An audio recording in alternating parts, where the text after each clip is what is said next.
Welcome back to the news at 10. The House of Representatives has summoned the Minister of the Federal Capital Territory over an alleged breach of the 1999 Constitution in the implementation of the Federal Capital Territory Inland Revenue Services Act 2015. The sponsor of the motion, Honorable Abdulrazak Namdas, informed the House that the Minister has signed an agreement with the Federal Inland Revenue Service to collect taxes for the FCT in breach of the existing law. In a separate motion, the House also resolved to investigate the alleged misappropriation of pension funds by the Pension Transitional Arrangement Directorate. Let's cross over to the world of business and see what's happening there. Here's Anne Waudu. You first. First Bank.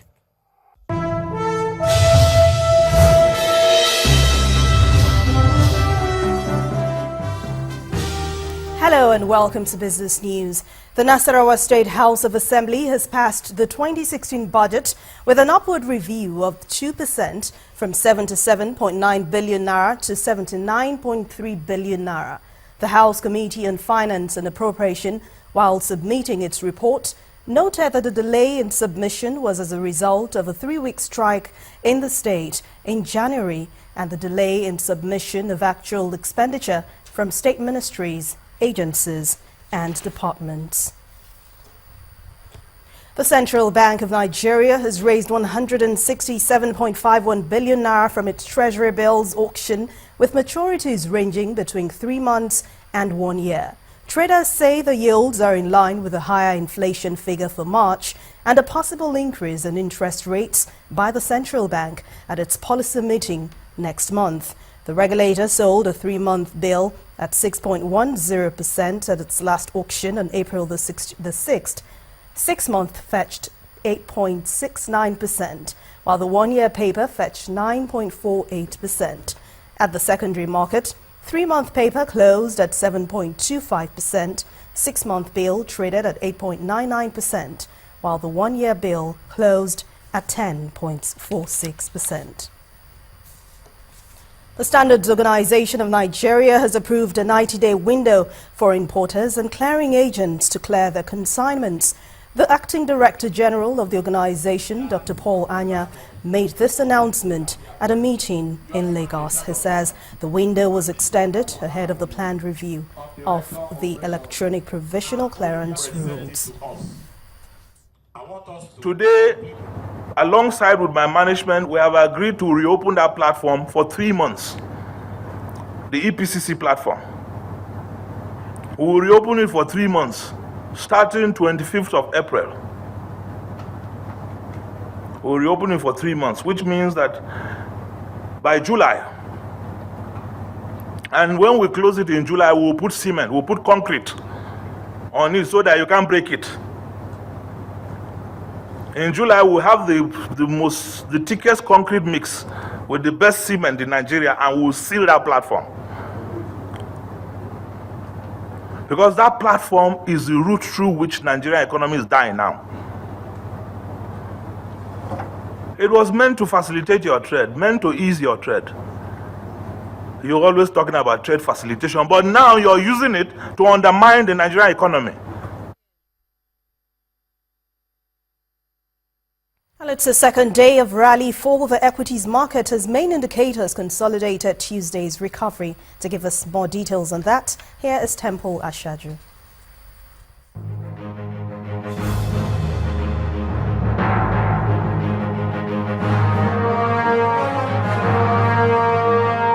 Thank you for joining us for this update on stock markets figures.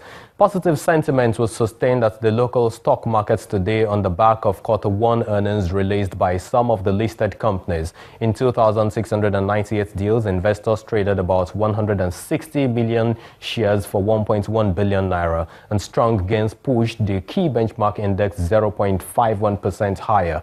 The total market value inched up to 8.52 trillion naira. The market breadth was fairly even, with 14 advances against 13 decliners. Tiger Brands appreciated the most by about 10% and is followed by Eternal Oil's 9.4%, while USC Properties comes third. In decline, Skybank came ahead of Air Service by 5.9%. Air Service posted a 5% slide, with custodian insurance easing 4.9%. And transactions on FBN Holdings, GT Bank as well as Zenith Bank all boosted the volume for shares realized on the markets today. That's it on the stock market report. I'm Temple Ashaju.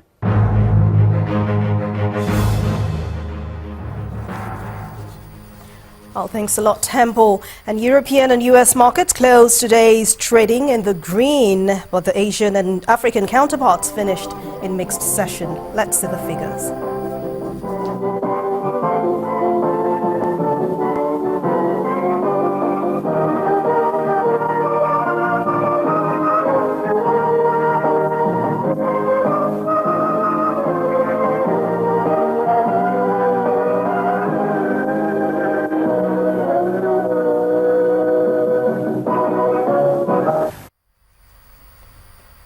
That's Business News Tonight. Thank you for watching. I'm Anne Nwawado. The rest of the news at 10 continues now with Ijoma.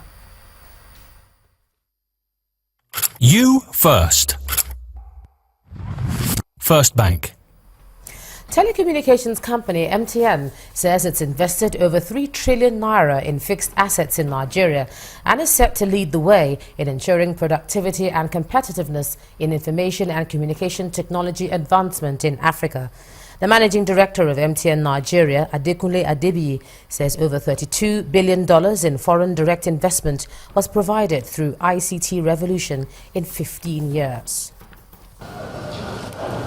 More than 250 organizations in digital information and communication technology from 45 countries in the African continent and beyond attendance at this Innovation Africa Digital Summit 2016. They want to proffer prescriptions for future growth of Africa through greater competitiveness and productivity in information and communication technology. Telecommunications giant MTN believes the global enthusiasm over Africa's potential for growth is justified and can be fully harnessed through information and communication technology.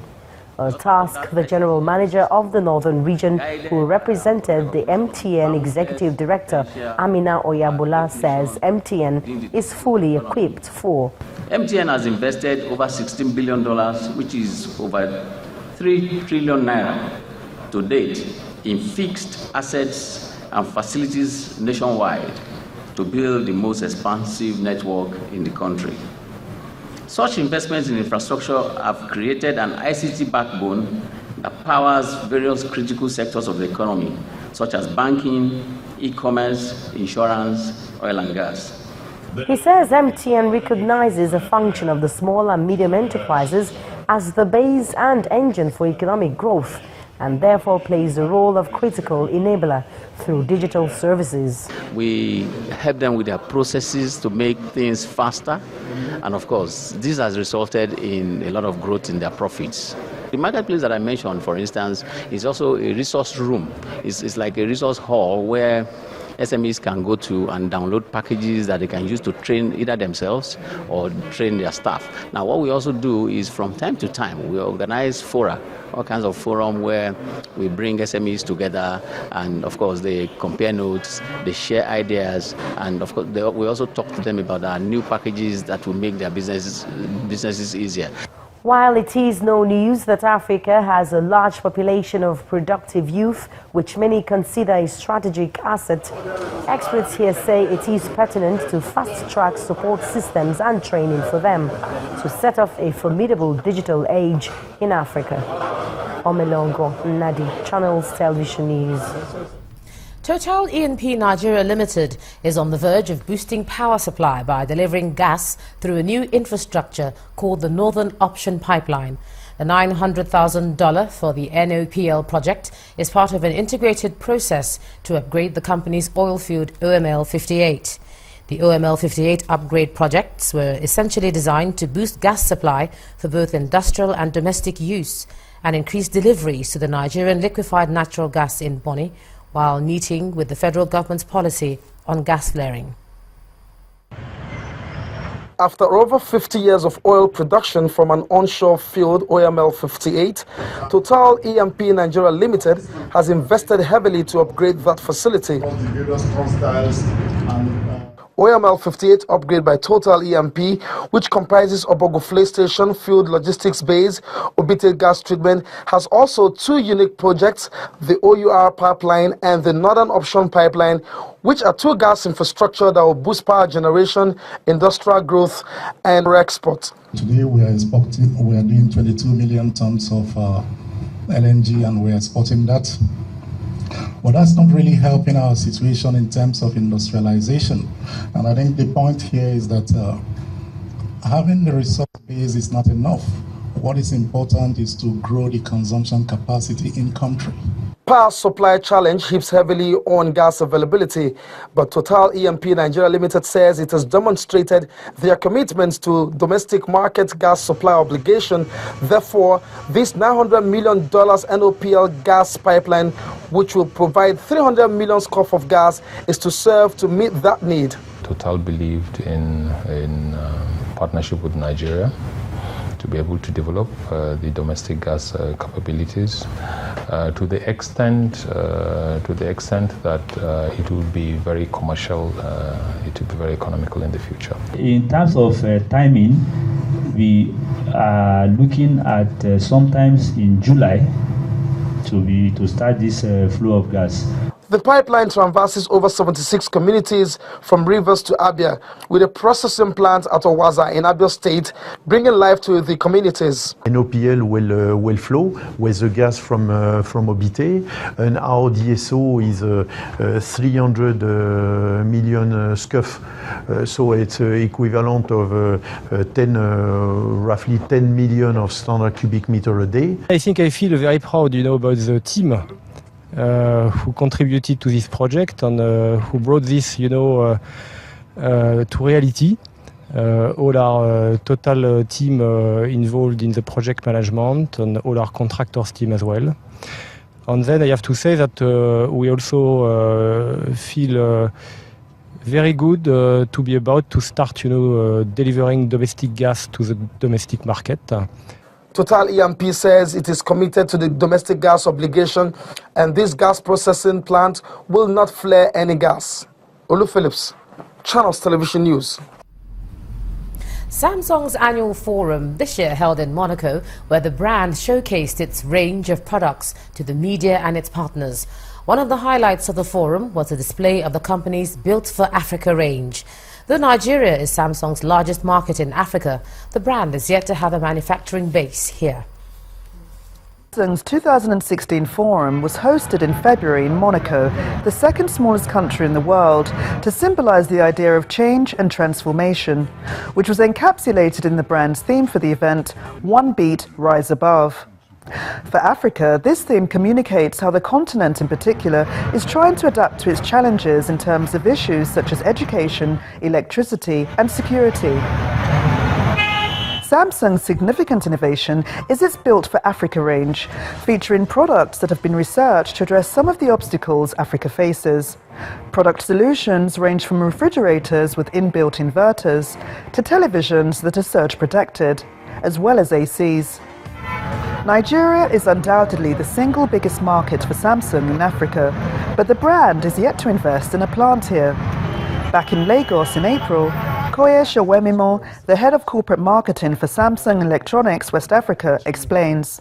There are future plans to have plants across the whole of Africa. Yes, right now at present there's just South Africa and Egypt, but generally across Africa there are plans in the pipeline. Now what we are presently doing is investing a lot of our time, our resources into tackling issues that Nigeria specifically faces. So for instance, we've got projects on ground around smart school technology, engineering academy, digital villages. These are all projects that we're set about to transform people's lives. The brand's theme also synchronizes with Nigeria's administration's change mantra. In early 2016, the launch of its smart school for teachers in Ogun State was graced with the presence of President Muhammadu Buhari during the marking of the state's 40th anniversary. Samsung's successes include 118 graduates from engineering academies. 10 smart schools, and a solar-powered internet school. Although it's perceived as a premium brand by its customers, Samsung is also hoping to reach a wider audience. Communication is always around aspirational, as we want our consumers to be able to aspire to afford our products. Our message is always essentially aspire to be what you can in terms of achieving the drive or determination to be able to afford those luxuries. Samsung's vision for 2020 is to inspire the world and create the future. But time will tell whether its goals for Nigeria in 2016 include a manufacturing hub as part of its change agenda to transform lives. Duffel Prima Foods PLC, makers of Indomie instant noodles in Nigeria, has rewarded 2 lucky customers with an all-expenses-paid trip to Dubai in its latest Rapper Redemption promo. 13-year-old Alfred Ogini and Chidimma Charles, a food vendor in Kano State, are the latest winners. Many other consumers of Indomie noodles also won other prizes in this month's unveiling of the winners promo. The Indomie Rapper Redemption promo, which began in March, has produced more winners.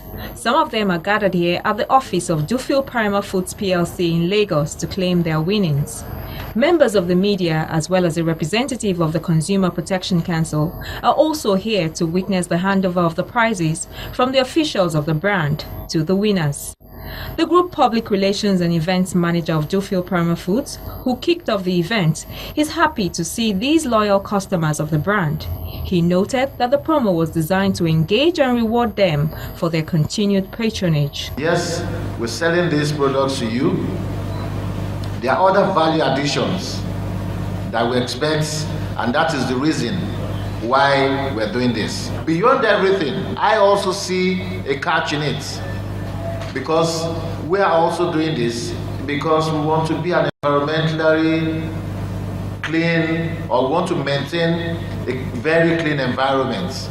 As part of its mandate, the Consumer Protection Council has the responsibility of ensuring that customers' interests receive due consideration. The council says it has certified the promo and is satisfied with its conduct. We have always encourage consumers to participate in promos, especially promos like this that have been filtered by the Consumer Protection Council. Everyone who participated in the promo has won instant prizes, but the winners here are also entitled to special prizes after participating in the raffle draw.